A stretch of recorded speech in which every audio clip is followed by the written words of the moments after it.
سلام. امروز اومدم یه نکته دیگه بهت بگم. ظرف تبتی وقتی بهش میزنم چجوری صدا میده؟ این ارتعاشه، انرژی که داره تو این کاسه میچرخه. حالا من دستم رو میگیرم و اجازه نمیدم دیگه این انرژی به حرکت در بیاد. یک بار دیگه دستم رو گرفتم و میزنم به این کاسه.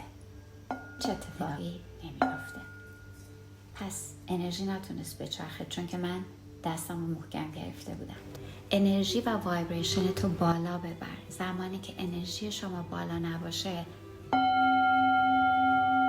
دیده نمیشید، آدمو نمیبیننتون. اجازه بده که با این حرکت هستی در جریان باشی، جاری باشی، به چیزی نچسبی. به چیزی بچسبی اینجوریه، ولی وقتی که جاری باشی در رابطه، در کارت، زندگی برای تو اینطور به حرکت در میاد. چیزای جدید میبینی چون باهاش در جریانی.